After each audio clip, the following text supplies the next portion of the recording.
Whether you're just starting on your Mounjaro weight loss journey, whether you're jumping onto a GLP-1 or anything like that, it can be hard when you're not quite sure if it's the food that's causing the problem or whether it's the injections in itself.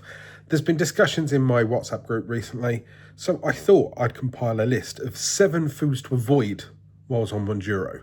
Number 1, fried and greasy foods. Now, this is obvious in general. When you're on a diet, then these kind of foods you should be avoiding in the first place.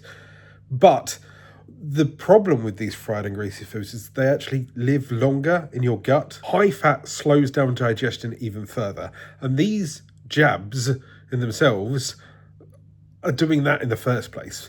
So all of that egginess, all of that farting and diarrhea and stuff like that is because it's your food's being in your body for an extended period of time and being digested for longer. So not only does it ferment, but it's broken down a little bit more, and that's where the egginess comes from. You can also get that feeling where it's because it's sat in you for a little bit longer and it's greasy and it might trigger a little bit more nausea. I found specifically high fat content stuff like cheese and chocolate also gives me the ick. Yeah, I'm a 40-year-old man and I just use the phrase gives me the ick. Sugary drink and liquid calories.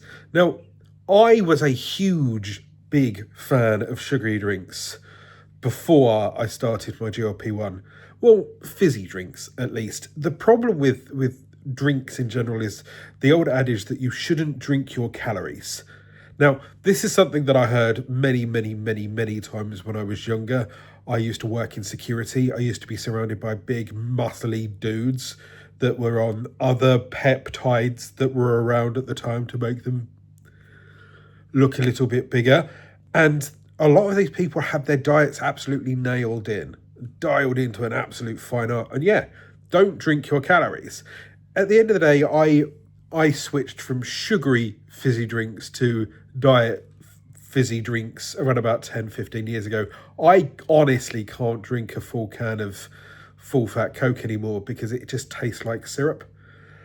But I do dabble in like diet free kind of sugar free stuff. The problem with these sugary drinks and liquid calories is that it spikes your blood sugar levels and it doesn't really fill you up. It just adds to additional calories that you don't really need. Avoid ultra processed foods. Now, I know that in some cases comfort food might be the thing that you jump to. And these ultra processed foods like, I don't know, sausages or chicken nuggets. Basically anything that's gone through more of a process than cutting and cooking is likely to be ultra processed. They're normally low in nutrients, so once again you're adding a load of additives to your body that's already mucking around with the GLP-1, and these additives can trigger cravings. The old roller coaster of sugary and sweet and salty over and over and over again. So if you're already trying to go down the route of using GLP-1 to help with your weight loss, and Mounjaro really helped me with my cravings, just use your brain and try to help yourself with the stuff that you put in your face as well. Avoid the high fat, high sugar roller coaster combos. You know, where you've got your salty and your sweet. As noted, the roller coaster that's on that, there's actually a mechanism in your brain that kind of keeps you eating, where your body's like, oh, that's really sweet, we need to dilute it with a little bit of saltiness. And what's your saltiness? Oh, okay, that's a little bit too salty, why don't we add something to drink, maybe something fizzy?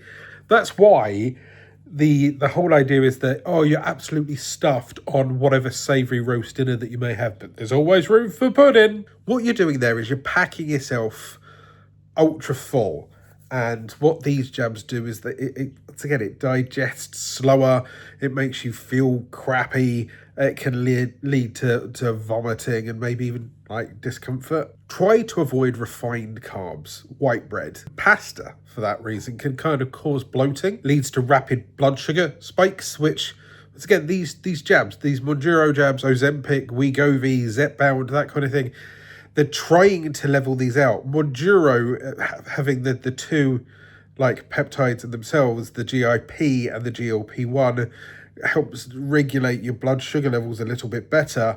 But it's not, you're not trying to punch you in the face. right? Just because you're learning to box doesn't mean that you can stand there and not defend, right? For the love of God, help it, right? And it will help you. Alcohol. Now, I get it. Some people like to sit down and chill and have their beer. First of all, this is combining liquid calories if you're drinking your beer, right? Or your Bacardi and Coke, right? It's combining liquid calories with worsening your, hydration. One of the things that I noticed as soon as I went onto GLP-1 is that, yes, I'm eating less, which means I'm taking less into my face, but also it means that I'm eating less liquid than I would have done. You're not... A chocolate mousse isn't just chocolate. There's liquid with... That's why it's a mousse. Or, your fizz, the juice within a steak, or just general, right? That's why I hydrate with a hydration powder. I use Lillian Loaf for that. There's going to be links down below, right? But alcohol in itself, it's a diuretic. It not only is it full of additional calories that you don't necessarily need, which also might be a coping mechanism or might actually be the thing that's triggering you to put on weight. That's where the idea of a beer belly comes from. The calories within it, you're just drinking it. You may not be eating much, you're drinking it all. It's the whole thing again. If you're in a boxing match and you think you're absolutely great, right? And you think you can tank the punches to the face, great. But it would be a little bit easier if you put your guard up, says the man that's never been in a proper fight in his life. Now, here's a curious one, and the thing that I'm absolutely nailed on. I went out of my way and researched this. It's avoiding the healthy, high-calorie food snack options. Be careful with things like nuts and granola, protein bars, that kind of thing, because what they actually do is they sneakily kind of help you overeat. Yes, you've only had that amount of nuts, but there's a lot of calories in nuts. I used to be really, really bad for this, especially when it comes to Christmas. My dad used to love dry roasted peanuts, and I seem to have collected that over years. But you'd kind of sit there in the evenings in the 80s and 90s, and you'd put a little bowl out, and then we'd kind of nibble at them, and would continue to graze and graze and graze and graze and graze.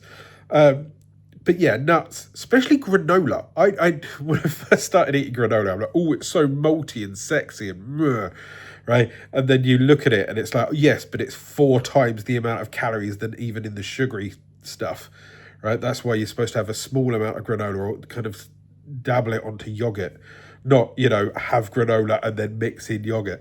I used to make huge bowls of granola mixed with a vanilla yogurt. Before you know it, you've eaten 800, 900, 1,000 calories in a morning. Plus, once again, it's dense. There's a lot of stuff in those kind of things, in protein bars. And you've got to remember that these jabs slow down your digestion, right? So not only are you thinking less about food, right, but you're not digesting it at lightning speed like when you first... But how many times had you gone out a night on the lash before you started your GLP-1s, had a couple of beers, you had that curry or you had that burger, and either that evening or the next morning, it's firing out your ass at 400 miles an hour.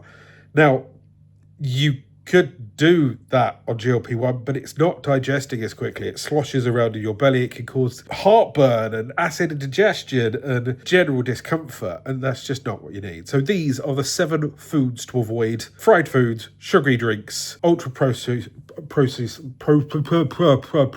snacks, high fat and sugar combos, so no salty popcorn with chocolates, refined carbohydrates, alcohol, and the healthy options. I hope this has helped you. Let me know if there's something that you avoid since being on GLP-1 and what kind of side effects you see, and hopefully this video has helped you. If you want more advice, check out this QR code. It jumps you through to our community. We're there to chat. It's completely free, and there's lots of friendly people. I'm Alan. I'm losing it on GLP-1 while suffering with hay fever. Are you?